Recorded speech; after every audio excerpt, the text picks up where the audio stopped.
سلامونه، وخت په خیر. خپرونې ته ښه راغلاست. پاکستان هغه ګاونډی هیواد چې افغانان یې په ذهن کې ښه تصویر نه لري، اما دا نږدې ګاونډی ولې داسې یو وضعیت سره مخامخ دی؟ د افغانانو ذهن دا دی چې هر ځل پاکستان د افغانستان په سیاسي وضعیت کې دوه ګونه لوبه افغانانو سره کړې ده. آیا په رښتیا هم پاکستان افغانستان سره دوه ګونه لوبه د څه لپاره کوي؟ د پاکستان د بهرنیو چارو وزارت او همدارنګه د لومړي وزیر مرستیال کابل ته راغلی و تېره ورځ. دلته په کابل کې د اسلامي امارت له چارواکو سره ولیدل. د کوم پیغام سره راغلی و؟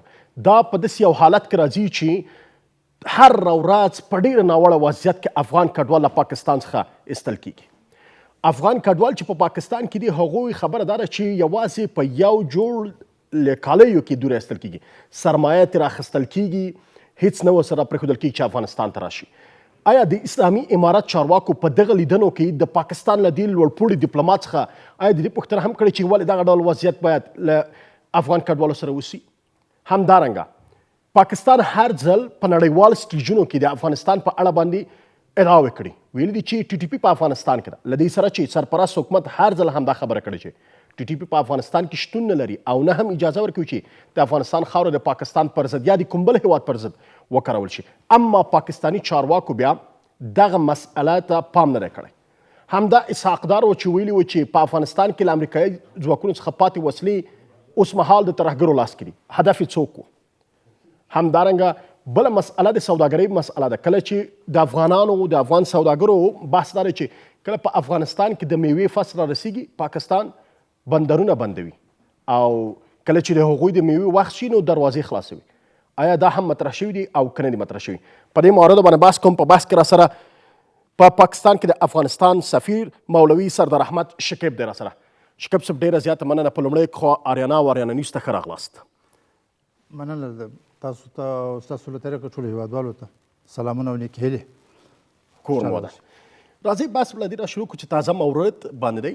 د پاکستان د بهرنیو چارو وزیر او د لومړي وزیر مرستیال تېره ورځ کابل ته راغلی و او تاسو هم د اسلامي امارت له چارواکو سره د لیدنو شاهد وئ. څه پیغام ده راوړی و له ځان سره؟ بسم الله الرحمن الرحیم.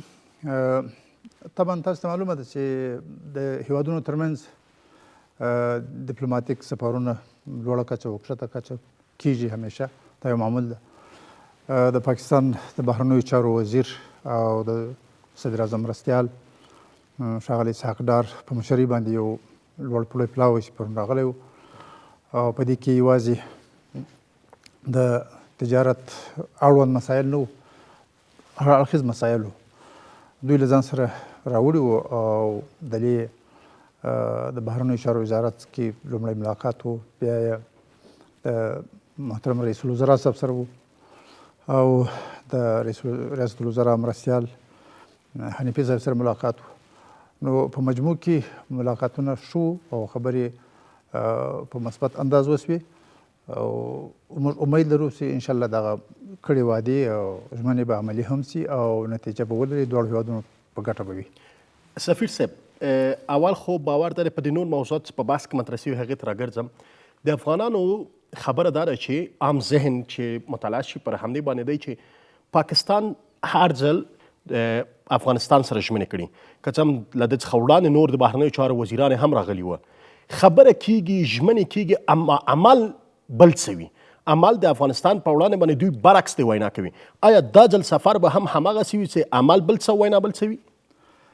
تاسو ته معلومه ده همیشه په سیاسي مجالسو کې وختونو کې د هیوادونو ترمنځ په ډېرو مسایلو خبرې کیږي، ډېر شیان مطرح کیږي. کله کله ځینې نیمګړي پاتې سي، ځینې عملي سي او ځینې بیا د بل وخت لپاره پرېښودل سي.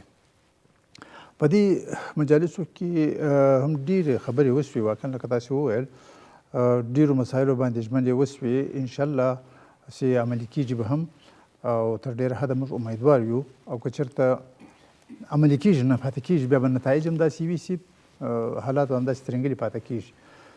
خو زه امیدوار یم چې دوی کومې ژمنې وکړي هغه داسې ژمنې نه دي چې هغه نه عملي کېدونکي دي، هغه به عملي کیږي انشاءالله. د تجارت په حواله باندې د خلکو مهاجرو سره کوم حالت کې ستونزې دي په دې رابطه خبرې وشوې.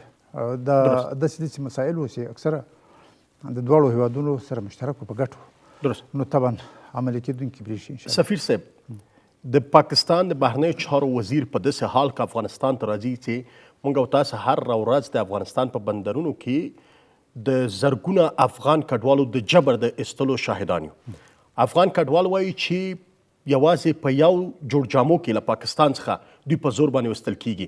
آیا د اسلامي امارت چارواکو له اسحاق دار سره دا هم خبره وکړه چې ول دا ډول چلند کوي؟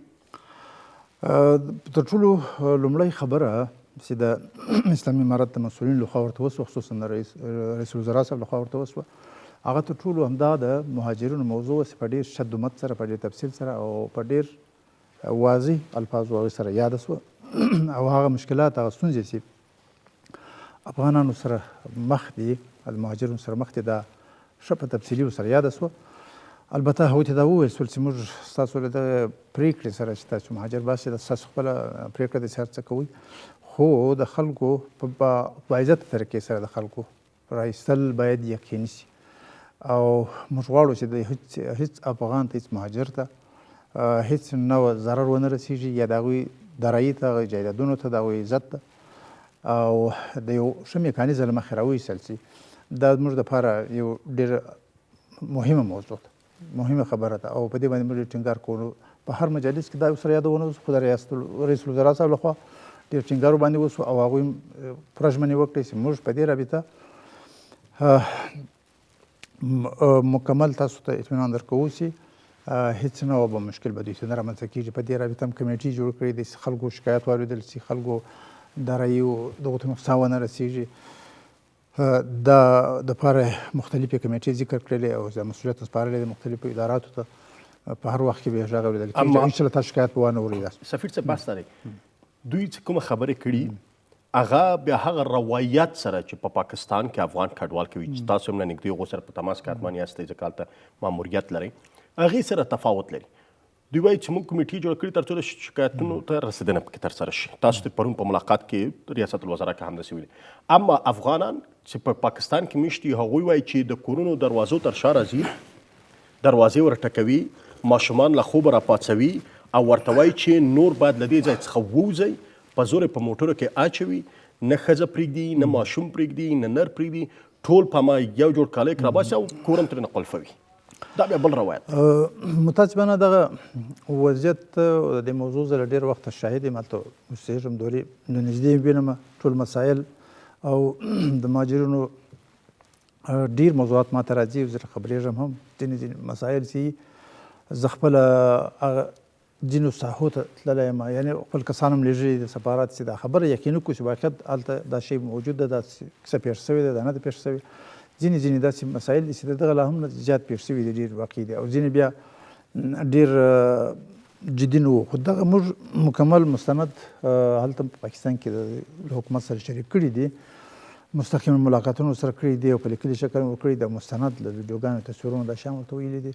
هېڅ کله هم دا خبره له دوی سره دغسې خبره چې هغه یوازې تبلیغاتي اړخ ولري او دغه نه در سره شریک کړی. په دې کې د دوی تر ډېره حده موږ ته اطمینان هم راکړی و او ځینې مسایلو کې اقدام هم کړی ده، خو ځینې ځایونه چې پاته شوي دي هغه هم څو ځله بیا ورسره تکرار کړي دي. دا مسله هم سره ذکر کړې ده. دلته پرون چې یادونه ورته وسوه هم دا خبره ورته وسوه چې تاسو خو په لوړه سطحه موږ دا نه وایي کېدای شي د حکومت پالیسي هم دا نه وي، خو لاندې خلک چې دي کوم شی چې امپلیمنټ کوي، کوم یو عملي کوي، پولیس دي یا نور ادارات دي، هغه ډېر مشکلات دي، ډېر ستونزې دي. افغانان ډېر ځورېږي، ډېر په تکلیف دي.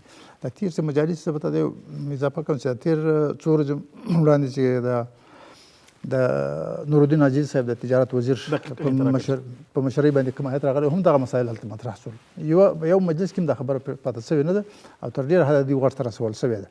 سفیر صاحب تاسو هلته ویل چې له نږدې د افغانانو وضعیت وینئ، آیا په رښتیا هم همدغه ډول برخورد چې ورسره کېږي چې هر څه ترېنه اخیستل کېږي، کلونو سرمایه ترېنه اخیستل کېږي، له کوره یې راباسي، کله پخوا د لومړۍ څپې غوندې ماشوم په یو بارډر باندې او په یوه دروازه راته مور په بله او یا پلار ترنه هلته پاتې همدغه رقم باندې را ایستل کېږي؟ ډېرې داسې پېښې شته او ځینې ځایونه بیا داسې دي هغه خلکو لکه سیمه ییزه سطح باندې برخورد هم ډېر فرق لري. مثال په توګه درته وایم چې په کشمیر په طرف کې دې کې بیا مهاجر خپله مهاجر موږ ته راغلو سفارت هغه په کومه ځای کې دي اوسېږي دغه پولیسو لخوا مسؤلین ورغلي وو بیا اطلاع ورکړی چې د حکومت دغه فیصله ده تاسې په دونه وخت کې ولاړ سئ. نو بیا دوی ټول راټول سوي وو هغې سره په ګډه باندې یو تصویري ماخذ یو غونډه هم کړې وه چې موږ صرف په عزت باندې رخصت کړو او موږ ته لاره برابره کړه موټر راته راکړه دا یې کړه کور ورته څوک نه دي راغلي هېڅ کتن دغه یو مثال یې ووایو چې موږ سره داسې وضعیت شوی دی. خو په نورو ساحو کې بیا داسې وضعیت سره شوی و چې حتی زنانه هم یوړل شوي او ماشومان هم وړل شوي دي شیان ګرځول شوي دي ډېر دغه موضوعات موږ دوی سره شریک کړل. پرون چې یادونه وسوه هم داسې ورته وویل شو چې خلک ولې داسې وضعیت کوي. نو بیا دوی دا وویل چې کېدای شي په کښته سطح باندې دغه پیښې شوي خو موږ به یې داسې تدارک کوو چې انشاءالله ستاسو به اطمینان کېږي او افغانانو ته به ضرر نه رسېږي. دا ژمنې هلته هم کړي دي دلته هم کړي دي او تر ډېره حده ډېرو مسایلو چې موږ ته معلوم شوي تدارک یې شوی ده. خو زه باور لرم چې انشاءالله آینده دپاره به هم دوی دغه ته متوجه شي او دا ژمنې به عملي کړي او افغانان به ونه ځورېږي. پیله نه چې کوم وضعیت شروع شوی ده طبعا ډېرې دردونکې پیښې رامنځته شوي دي دې کې شک نشته. لنډه دمه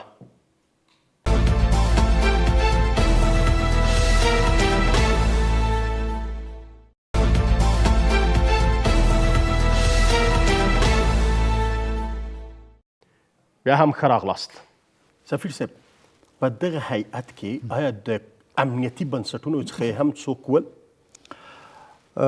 نه په دې پلاوي کې یوازې د سیاسي برخې خلک او د ګمرکاتو د تجارت او د ترانزیت په حواله باندې دا ډېرې خبرې وشوې او د وزارت داخله باندې بخښنه غواړم وزارت داخله معین راغلی و دا امنیتي برخه ده بخښنه غواړم نو هغه راغلی و او هغه یوازې دغه څو ځله ورته اشاره مو وکړه چې دا د دې کمیټۍ د مهاجرونو د رئیس شوې لړۍ چې ده د دې لپاره چې مختلفې کمیټې مو جوړې کړي د یو مسؤل دا ده د هر څه ذمهواري او هغه ذمهواري اخیسته زه دا کوم چې آینده دپاره به هېڅ مشکل نه جوړېږي. یوه موضوع چې تازه پرون سوشل میډیا کې یو ویډیو راغلی دی چې خلکو ته چې د افغانانو په ټل کې کومه سیمه کې وو د افغانانو جایدادونه به څوک نه اخلي نه به یې خرڅولی شي دا موضوع هم رئیس الوزرا صاحب ورته یاده کړه چې ګوره سوشل میډیا کې داسې خدای نه دي چې تاسې ووایه دا واقعیتونه نشته ډېر شیان پېښ شته.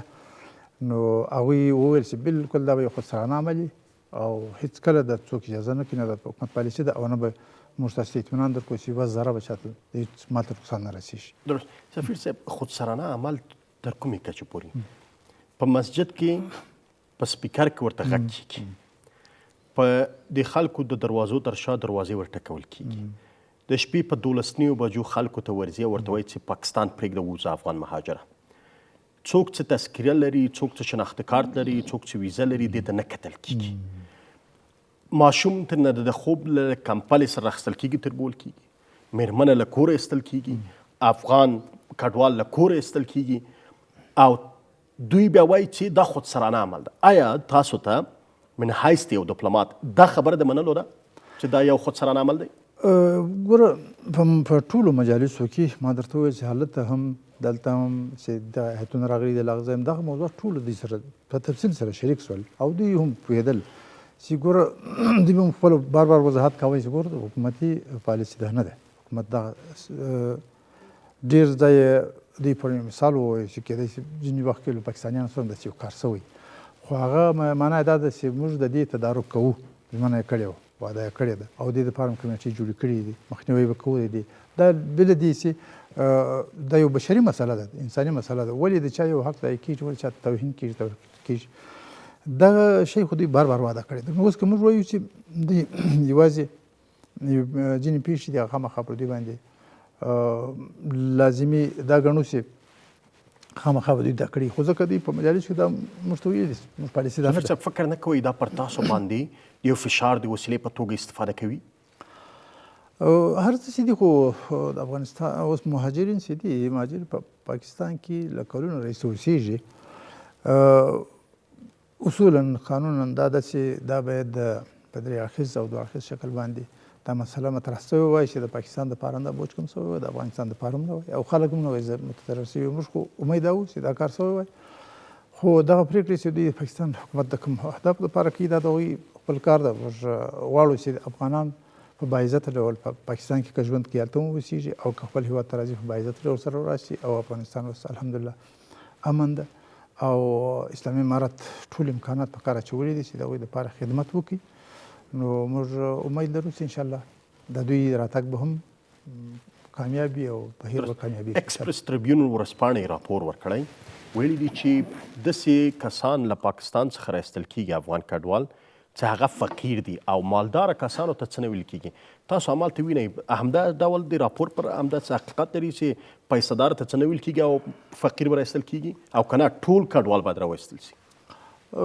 پاکستان حکومت چې اوس کومه اعلان کړی ده، کوم خبر چې ورکړی ده، هغه څوک چې په پاکستان کې په ویزه باندې اوسېږي، په مستقل طور اوسېږي، اوسېدلی شي یا په ویزه باندې راتلل غواړي اوسېدلی شي. د دې پرته POR کارت یا ECC کارت لرونکي یا نور اسناد چې لري هغه غیر قانوني دي بولي. حتی POR تر جون وروسته وایي موږ غواړو چې هغه بیا شروع شي.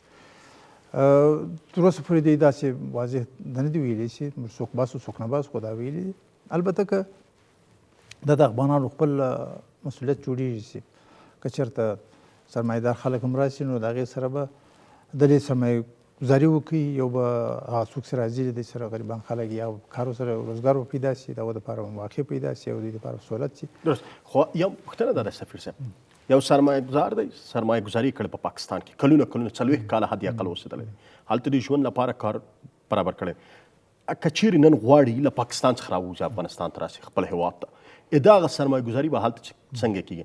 آیا پاکستان حکومت به هغه ترې ضبطوي او که نه د هغې سرمایه گذاري به ټوله وکتل شي او د پاکستان حکومت به دته نغدې پیسې ورکړي تر څو پر افغانستان ته راسي؟ دا مسله یو مهمه مسله ده. دا څو ځله موږ سره دوی سره په مجالسو کې کړې ده. دوی ته مو ویلي دي چې خلک د باعزته ډول د خلکو ستنېدل یو دا ده چې خلکو د دوی وقار عزت خوندي شي، دویم دا ده چې دوی دارایي جایدادونه خوندي شي، دویم هغه ده چې دوی سره ځان سره سامانونه راوړي، دا به په اجازه ولري که هغه ژوندي حیوانات یې کار سي، دا باید اجازه ولري راوړي. دویم دا ده چې څوک هلته دکان لري، کارخانه لري، بل بزنس لري، کار له ډېر وخته ډېر سرمایه‌ګذاري کړي، نو د هغې د تضمین وشي چې هغه به ضایع کېږي نه، که په هر شکل باندې دوی ته راانتقالول غواړي راانتقال شي.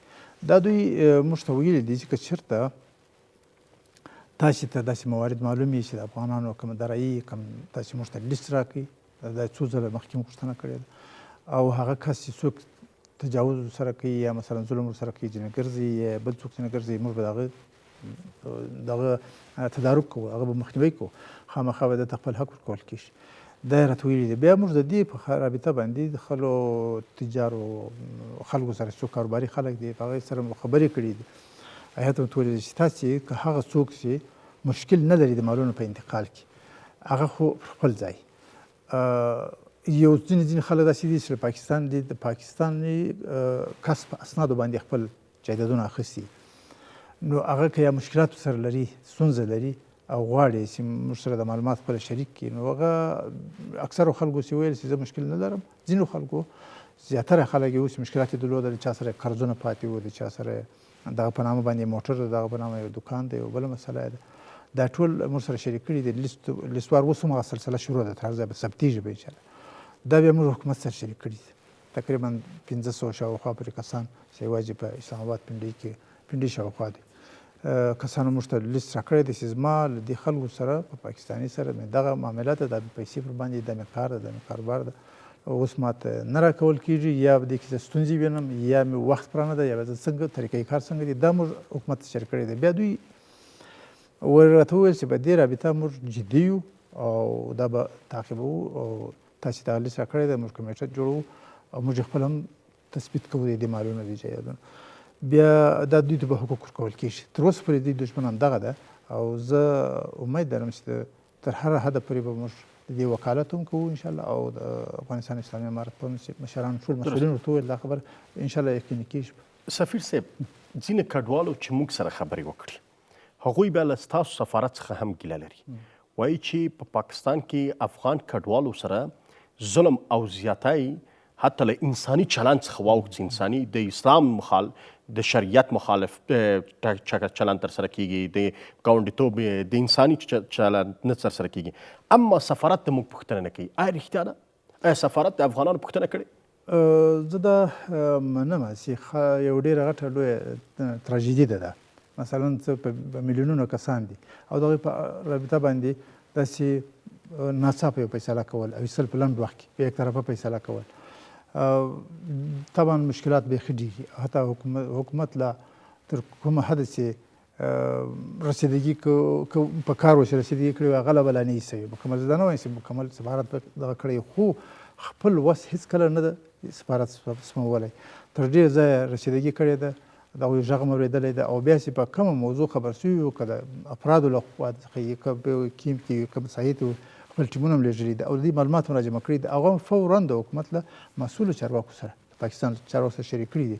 حتی ما په شخصي شکل باندې هره موضوع چې زه سره شریکوم له دې امنیتي ادارو سره هم له وزارت داخله سره هم د خارجه سره هم، خو د ډېرو اوري بالکل تر ډېرو مسایلو تدارک هم سوی ده، له ډېرو مسایلو خبره اورېدل سوې ده. زه مثال تاته وایم، ډېر داسې پېښ سوي دي چې ځینې کورنیو کې یو شمېر کسان یې پی او آر کارډ لري، یو شمېر بیا ای سی سی لري، ځینې بیا شی نه لري. نو د دغه کسان چې ای سی سی لري دوی اعلان کړی دی چې ډېرو کورنیو څخه یو کس نیولی و، داسې خو به ډېر نیول سوي، خو په یو موضوع چې زه خبر سوم دا ته یو ماشومان هم ځینې نیولي وو، زامن یې نیولي وو خو پلار یې پاتې و، بل کس نیولی و. بعد دغسې ما معلومات وکړئ چې ما ته خبر ورسېدی، ما کسان ولېږل دوه نفره ما ته ولاړ شي خبرې ورسره وکړي، واقعیت دا شی شته داسې رابطه وکړي. دوی ورغلل، بیا پوښتنه ځینې وکړه، هغوی وپېښ کړل دغه ده زما زموږ د کورنۍ دا غړی و، دغه یې واړوئ او دلته زه پاتې یم، یوازې پاتې یم دغه کورنۍ. بیا دغه موضوع ما شریک کړم، ما کېدای چې په دې کې خو زنانه به هم داسې پېښ سوي، زنانه به هم یا به زنانه پاتې یا سړی به تللی یا بل پاتې، دا ډېرې دردونکې پېښه ده. دا به فورا ما د هغه سره شریکه کړله، هغوی وویل چې موږ به تاسې د مخته یوسو خبر. بیا له دې وروسته پرون څو ورځې 2 ورځې وړاندې دې اعلان وکړی هغه کمیټې، ما ته خبر راکړی چې موږ دغه باره کې اعلان وکړی، هغه افراد چې هغه کورنۍ چې په هغه کې آی پی او آر کارډ لري تر جون پورې وخت لري تمدید د هغې کې که ای سی سی کارډ لري دا به هم نه نیول کېږي، ټولو پاتې کېږي. مطلب دا دی چې دوی چې یو خبر موږ ته ورسېدی، اول خو دا موږ معلومات کوو، ترې ځای رسوو، بیا چې هغه تدارک کې وشي د دې موضوع تر هغه وخته پورې چې دا خلک دغه کېږي نه، سرجلا کېږي نه، کورنۍ غړي به سرجلا کېږي نه، ځورېږي به نه، خصوصا زنانه او ماشومان ده. نو دغسې تر ډېره حده پورې موږ کوشش کړی ده. سفیر صاحب، افغان کډوال په پاکستان کې له دې سره چې دوی دا ژمنه کوي آزاد ګشت و گذار کولی شي؟ ځکه ویره دا ده چې نیول کېږي پولیس پسې ګرځي. دغه مسله ده، خو له تېر کال راهیسې چې د موقت حکومت و د فیصله یې وکړه د مهاجرو د ایستلو د غیر قانوني مهاجرو د ایستلو په نامه باندې، په دې کې کار درلودونکي هم ډېر وو، ډېر اسناد درلودونکي هم، ویزې درلودونکي هم داسې پېښ شوي شوي ونیول شول. یا به طبعا په هر ځای کې د پیښ رامنځته کېږي نیسي، بیا چې موږ دوی ته ووایو چې دا خلک ولې داسې ځورېږي، خو پولیس د پاکستان پولیس کله د پیسو په خاطر هم ونیسي، کله بله مسله وي، تاسې باید دغه خلک کنټرول کړي لاندې خلک. نو دی بیا تر ډېره حده پورې ځینې په محلي سطح باندې خپلو خلکو تاڼې ته ویلي، هغه یې خلاص کړی، ځینې پیسې ورکړي، ځینې څه مسله، خو عموما دا اوس چې کوم د اعلان کړی دی وایي موږ یوازې ای سی سی کارډ درلودونکي نیسو یا په غیر قانوني څه کې پی او آر که څوک ورته ښکاره کړي کار وایي کار نه ورته او ویزه چا سره یې څه نه ورته وایي.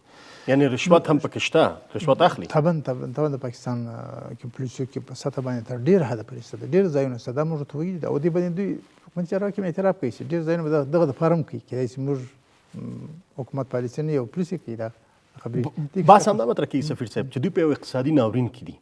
خلک وایي چې دوی کسان نیسي نو 1 لک کلدارې 2 لکه کلدارې ترې نه اخلي او دوی هغه اقتصادي ناورین په دې سره حل کړي. دا هم حقیقت لري؟ نو دا خو داسې دغه خبره ده، خو په هر صورت باندې له چا څخه پولیس کوي، څوک راځي ځوروي، پیسې ځینې اخلي او هغه خو خپل ځان ته وړي جیب کې اچي، د خلکو د زور سبب ده، د خلکو حق ولې ضایع کېږي، ولې بې ځایه غیر قانوني، دا په خپله غټه ناقانونه کار دی چې په یو هېواد کې خلک نیول کېږي وګړي، د دغه مخنیوی په کار ده او دا دوی پاکستان حکومت چارواکو په ځلونو دا ژمنه کړې ده چې انشاءالله د دې مخنیوي کوو. هیلپ یې هم غوښتی دی چې تاسې موږ سره په دې باره کې معلومات شریکوو. لنډه دمه.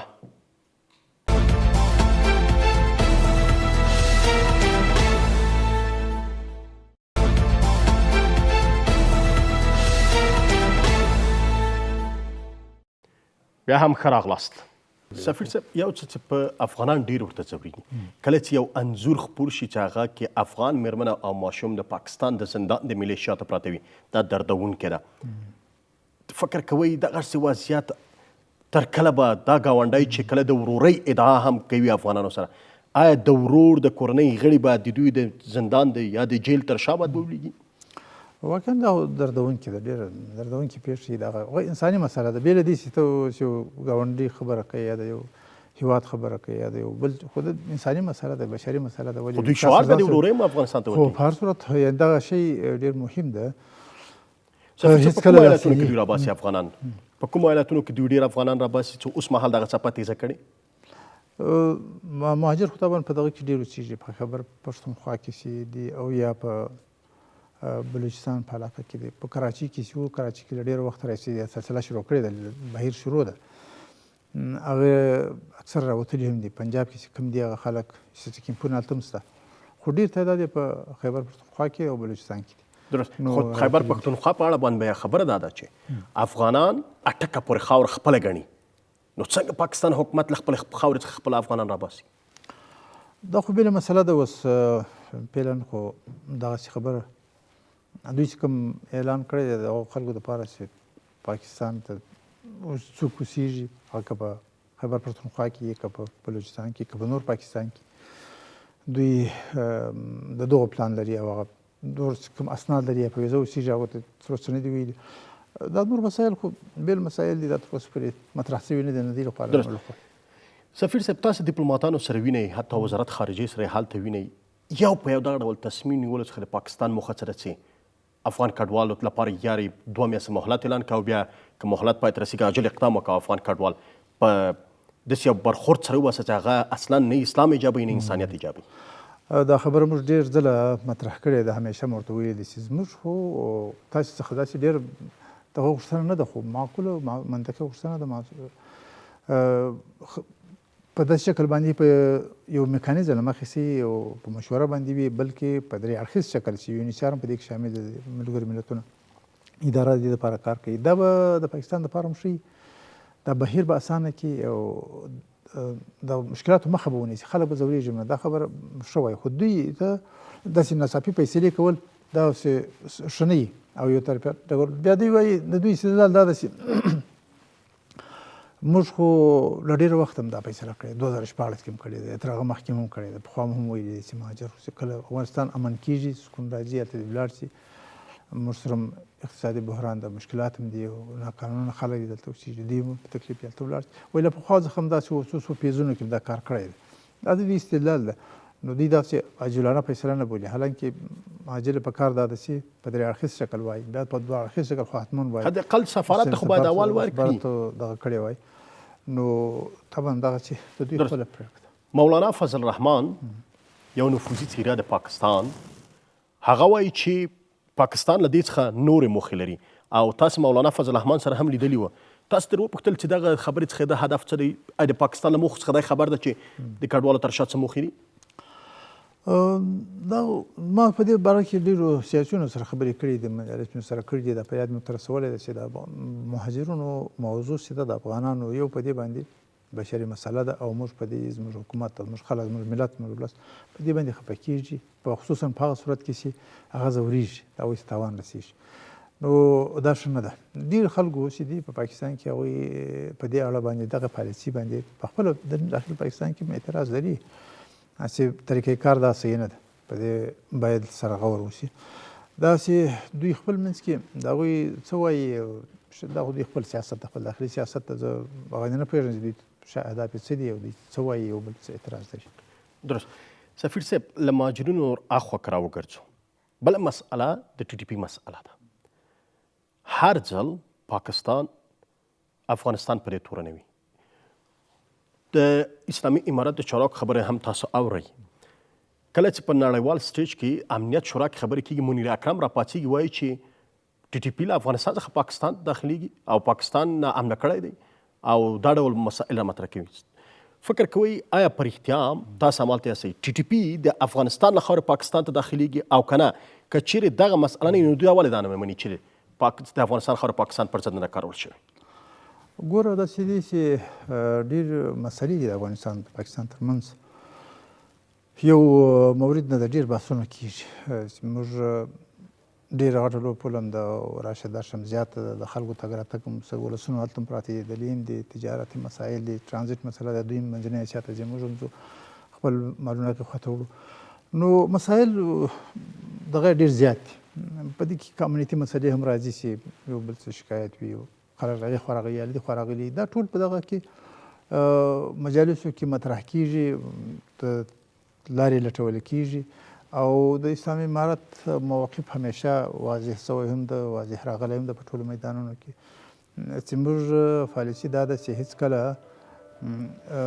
د چا په امورو کې مداخله نه کوو، چاته ضرر نه رسوو او نه د دې طرفداري کوو چې څوک هلته تخریب کوي. هغه یوازې پاکستان نه، په نورو هېوادونو کې هم داسې هېڅ چا سره موږ د تخریب اراده نه لرو او دا په پرون مجالسو کې تېره ورځ مجالس کوم تاسو ورته ویلي چې د افغانستان خاوره باندې دوی باید باور وکړي چې د پاکستان په وړاندې نه کاروي کېږي، ټي ټي پي نه کاروي، هېڅکله نه کارول کېږي او دا زموږ آیا اسحاق ډار دا یقین حاصل کړ، قناعت یې وکړ په دې خبره ستاسو؟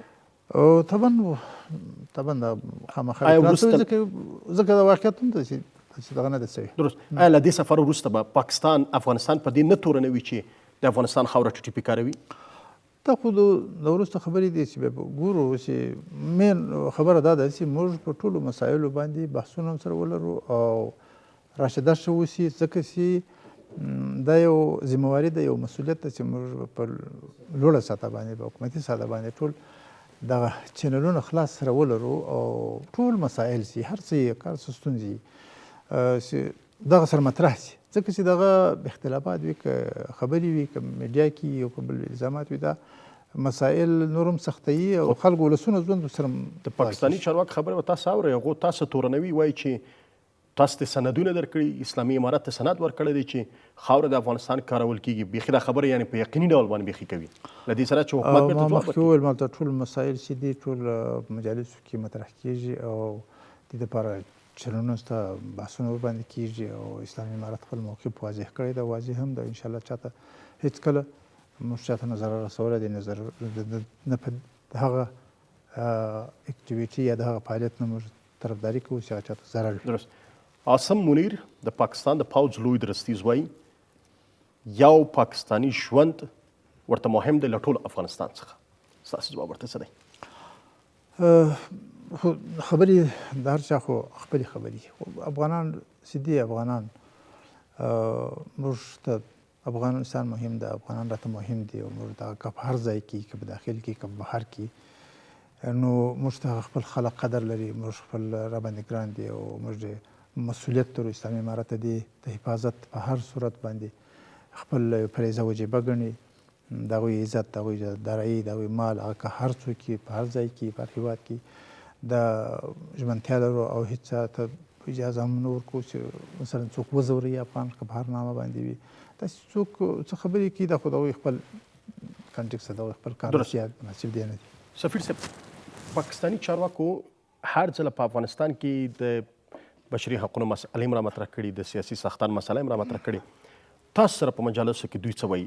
دوی په افغانستان کې د څه ډول یو حکومت ملاتړ کوونکي دي؟ څه ډول یو حکومت غواړي؟ پلان یې څه دی؟ دا خو داسې مسایل دي که نه چې په دې باندې یو څوک حق نه لري. مثلا تا ته ووایي ستا په هېواد کې به څنګه حکومت وي، نه ده دوی دا مسله مطرح کړې ده، نه موږ ته دا ویلي چې تاسې داسې حکومت جوړ کړي، او نه څوک یو هېواد هم نه دي ویلي، نه وایي، او نه یو څوک بل په امورو کې مداخله کوي څنګه نظام ده. البته هغه کوم اړوند موضوعات چې دي، که امنیتي وي، که تجارتي وي، که اجتماعي وي، ټول مسایل مطرح کېږي، په دغه کې خبرې کېږي. د دوی د خپلو ګټو دفاع به کوي، موږ به د خپلو ګټو دفاع کوو، د خپلو ملي ګټو او خپلو اسلامي ګټو په رڼا کې به خپل هدف باندې مخ ته وړو. اما همدا اسلام آباد بیا د داسې یو ناسته کوربه و چې په افغانستان کې د بشري حقونو د نقض په اړه باندې یې د نړیوالو سازمانونو کوربتوب وکړ. په ډېرو هېوادونو کې دا د خپله یو خپل غونډه لري، په ډېرو هېوادونو کنفرانسونه کېږي ډېرو مختلفو مسایلو کې، خو دا په دې معنا نه ده چې موږ دغه په افغانستان کې دا مداخله په معنا نه بولئ. یعنی موږ دا چې د افغانستان کې، په افغانستان کې چې کوم سیستم د هغې په رابطه باندې موږ د هېچا نه منلې ده او نه د چا خبره یعنې موږ دا اوس نه چا څه هدایت اخیستی دی نه د چا منو او دا خپل هېوادونه خپل کارونه دي خپل کنفرانسونه چې پارلمان کېږي سازمانونه یې کوي هېوادونه یې کوي او د خپل کار ده البته له دنیا سره تعامل او له ټولو هېوادونو سره کله بینالمللي نهادونه یې که اشخاص وي افراد وي هغه مشورې هغه خبرې چې هغه زموږ د هېواد دپاره په ګټه وي ملي ګټو اسلامي ګټو سره سمون لري هغه کار چې هېواد څخه موږ خو تعامل لرو دنیا سره ناستې ولاړې لرو غواړو چې هغوی خبرې ښه باندې په مشترک ډول باندې ښه پیشنهادات د خلکو شي او که د هر چا که په هره برخه کې وي موږ ومنو او چې په خپله اصولو ملي اسلامي اصولو سره په ټکر کې نه وي نو طبعا دا خو هغوی خپل سفیر صاحب د افغان کډوالو په تړاو باندې زلمي خلیلزاد ویلي و چې احتمال دی شته چې پاکستان داعش افغانستان ته د مهاجرینو تر ساحې لاندې راتېر کړي آیا ستاسو خبره څه ده آیا رښتیا هم دا کیدونکی دی آیا داعش له پاکستان څخه د مهاجرینو تر نامه لاندې راځي ګوره مسله دا ده چې افغانستان کې د هیڅ ډول دشمني یا داعش یا د داعش په شکل باندې اشخاص نه دلته پرېښودل کېږي نه ورته اجازه ورکول کېږي چې له بله ځایه راشي د اسلامي امارت ټول امنیتي ادارات د دې لپاره ښه پوره تدابیر لري او د مخنیوي به کوي که په هر شکل وي او چاته اجازه موږ نه ورکوو چې موږ له بله هېواده څخه موږ ته څوک ضرر ورسوي یا څوک راولېږي البته د خپلو افغانانو مهاجرو د راستنولو دپاره پوره تدابیر لرو چې په هر شکل باندې خپل افغانان راورسېږي او نور څوک نه یې په دې کې او په عزت سره راشي دا د نورو خبرو د چا نظریات کېدلی شي امارت د دې شي د مخنیوي دپاره ښه تدابیر لري درست لنډه دمه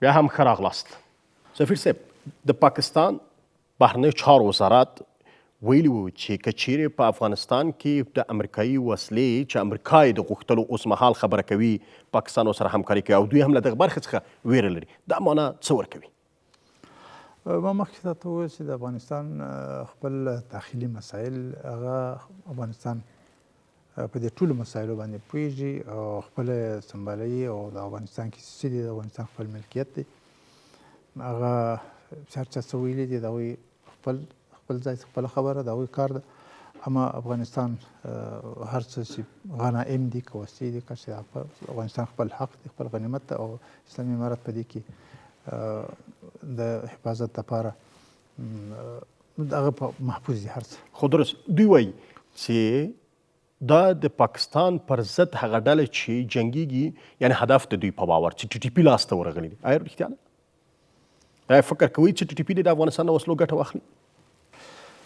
ما مخکې تاته وویل چې افغانستان هېڅکله نه چاته ضرر رسوي نه چاته دا پالیسي لري او نه دا پلان ده او نه چاته اجازه ورکوي چې زموږ خپل وسایل او هر څه باندې د اسلامي امارت مکمل کنټرول ده نه چاته لاسته ورغلي نه چاته اجازه ورکوي چې ځای سوي نه دي سفیر صاحب پاکستان هغه هیواد دی چې افغان سوداګر په دې ورځو کې د نیوکو خبره کوي افغان سوداګر وایي چې موږ سره هر ځل اقتصادي بعد کې رامخته کیږي کینی اما عمل بیا پر ژمنو باندې نه کوي کله چې د افغانستان د میوو وخت سي تورخم او نور بندرونه بندوي کله چې دوی د میوې وخت سي بیا خلاصوي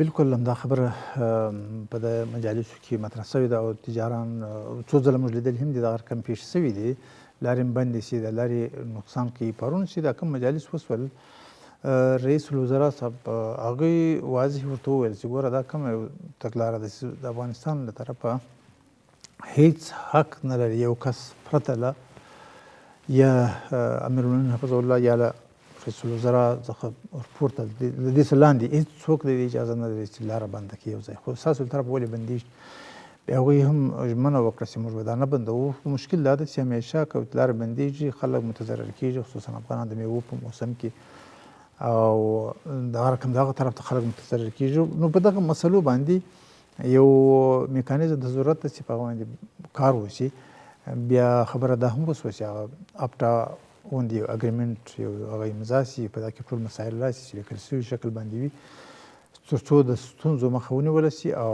دغه تجارت او کاروبار هم د خلکو د یو میکانیزم غوره کړي د میکانیزم له مخې سي او همیشه دا خود سره پیش رامنځته نه سي لارې بندېږي او خلکو متضرر کېږي. خب خبر هم ده دوی عمل په ژبه باندې افغان سوداګر وایي چې موږ سره هم هر څه مني.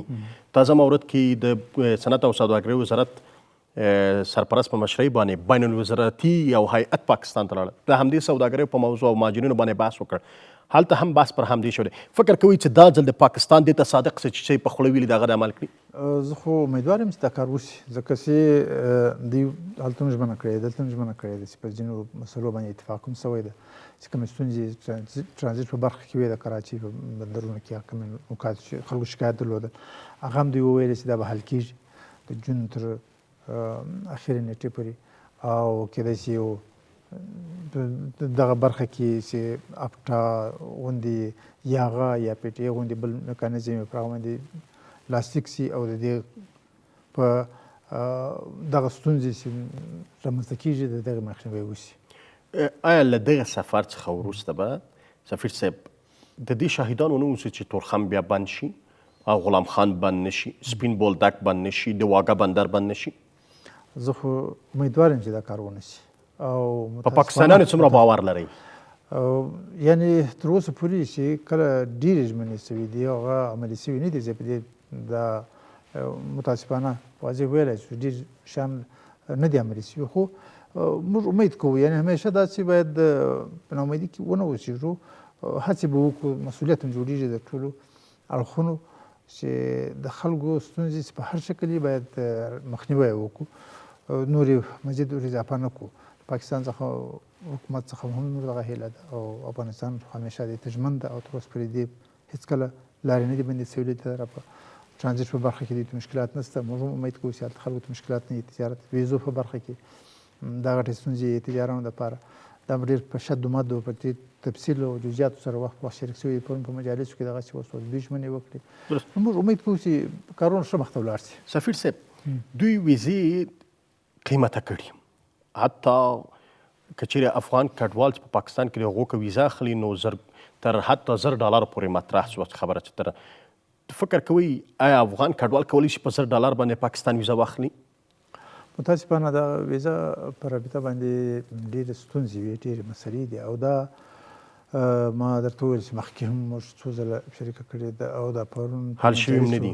پرون په مجالسو کې بیا ښه تفصیلي وسوي، حتی په تخنیکي برخه کې هم په دې باندې بحث وشي، بیا دا وړاندیز هم وشو چې دې دپاره یو ښه ده چې لاره جوړه شي، خپل دغه د دواړو یو میکانیزم دې جوړ شي دواړو چې خلکو د افغانستان او پاکستان ترمنځ خصوصا د هغه خلکو دپاره د تجارت په برخه کې د مریضانو یا د نورو ضرورتمندو خلکو دپاره دا ویزه اسانه شي. ویزه پروسس څنګه چې موږ اسانه کړی د دوی اسانه کې دې مسله کې دې